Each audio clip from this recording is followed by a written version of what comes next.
வணக்கம். நான் திரைப்பட தயாரிப்பாளர் ஏஎம் சௌதித்தேவர் பேசுகிறேன்.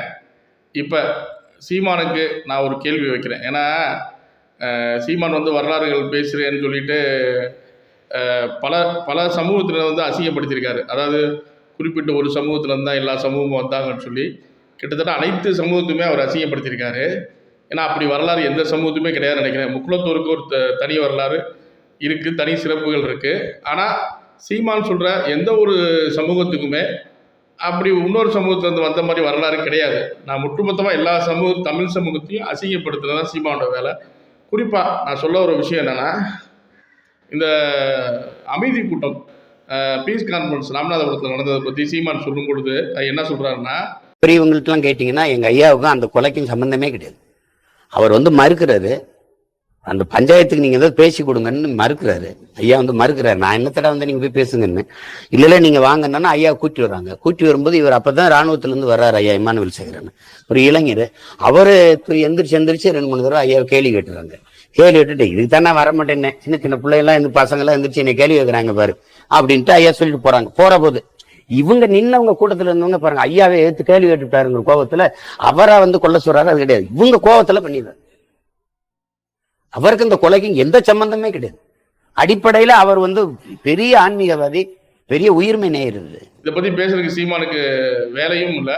ஆனால் குறிப்பிட்டு தேவருக்கு அகைன்ஸ்டா முஷ்டகுறிச்சி தினகரன் ஒரு கூலி, அதாவது எப்படி சொல்கிறது, காங்கிரஸ்கிட்ட காசு வாங்கிட்டு தேவருக்கு அகைன்ஸ்டாக எழுதின கூலி எழுத்தாளர் புத்தகத்தை வச்சுக்கிட்டு ரொம்ப ஒரு தேவரை சிறுமைப்படுத்தும் விதமாக சீமான் பேசுனது எப்படின்னா, தேவருக்கு வந்து அவ்வளோ தூரம் யாரு கூடயும் இறக்கி வச்சு பேசணும் அவசியம் இல்லை. ஆனால் அப்போ எங்கள் ஐயா வந்தார், எங்கள் தாத்தா, அது தாத்தான்னு சொல்லக்கூடாதுன்னு சொல்லியிருக்கேன். ஏன்னா தலைவரில் தெய்வம்ன்றது தான் தகுதியானவர் தேவர். அப்படி தான் அவர் தேவரை பேச யாராலையும் முடியும்.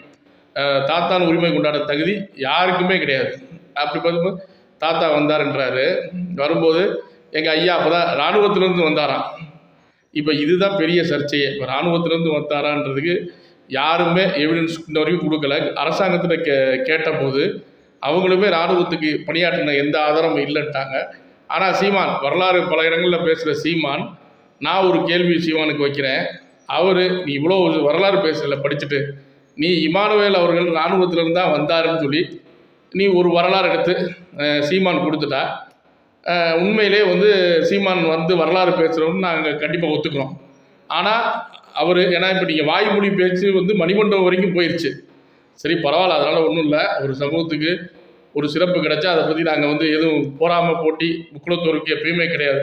எங்களோட சிறப்புகளையும் எங்கள் வரலாறையும் யார் சீண்டாதான் எங்களுக்கு கோவம் வருமே தவிர்த்து இது கிடையாது. நீங்கள் என்றைக்கோ பாண்டியர்கள் வரலாறை நீங்கள் பாட்டி இஷ்டத்துக்கு அடித்து விட்றீங்களா, அதெல்லாம் விட்டுருங்க. அதே மாதிரி இமானுவேல் அவருக்கு இந்த அமைதி கூட்டத்தை தாண்டி ஒரு வரலாறு சொல்ல யாருக்குமே தெரியாது. அவர் சமூக நீதி பயணம்ன்றீங்க, அதுக்கான ஆதாரங்கள் என்ன, அவர் அதுக்கு முன்னாடி என்ன பண்ணார், அதுக்கப்புறம் நடந்தது தான் அந்த ஒரு படுகொலை. அது வந்து தேவர் மேலே பழி போட்டு அது இல்லைன்னு சொல்லி பல வகையில் ஆதாரமாகி நிறைய பேர் அதை பற்றி தேவரை பற்றி பேசி, சில பேர் அதில் இன்னமும் அந்த வரலாறை வந்து தேவர் தான் கொலை பண்ணாருன்னு சொல்லி இன்னமும் சில வதந்திகளை பரப்பிக்கிட்டு இருக்காங்க. இதுக்கெல்லாம் முற்றுப்புள்ளி வைக்கிற ஒரு மையப்புள்ளியா இமானுவேல் அவர்கள் இராணுவத்தில் இருந்தார்ன்ற ஆதாரத்தை சீமான் எடுத்து கொடுக்கணும்னு நான் கேட்டுக்கிறேன். சீமான்ட்ட இதை கோரிக்கையாக வைக்கிறேன். நீங்கள் அவர் இராணுவத்தில் இருந்தாருன்னு எடுத்து கொடுத்தா நீங்கள் பெரிய ஒரு வரலாற்று புள்ளின்னு நாங்கள் ஒத்துக்கிறோம். கண்டிப்பான முறையில் சீமான் வந்து இந்த இராணுவத்தில் இருந்தாருன்னு நீங்கள் பதிஞ்சிருக்கீங்க. நான் அதை பதிஞ்சது இப்போ உங்களுக்கு போட்டு கூட காட்டுவோம்.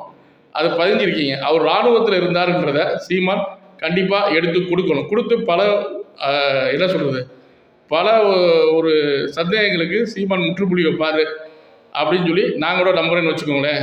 சீமான் இமானுவேல் அவர் இராணுவத்தில் இருந்த வரலாறை சீக்கிரம் எடுத்து பொதுத்தளத்தில் பேசணும்னு நான் கேட்டுக்கிறேன். இந்த காணொலி மூலியமாக பல முற்றுப்புள்ளிகள் சீமான் வைக்கட்டும். பார்ப்போம் என்ன நடக்குதுன்னு பார்ப்போம். இல்லாட்டி சீமான் ஒரு மிகப்பெரிய பிராடுன்றதை சீமான் வாயாலே ஒத்துக்கிற வைப்போம். நன்றி, வணக்கம்.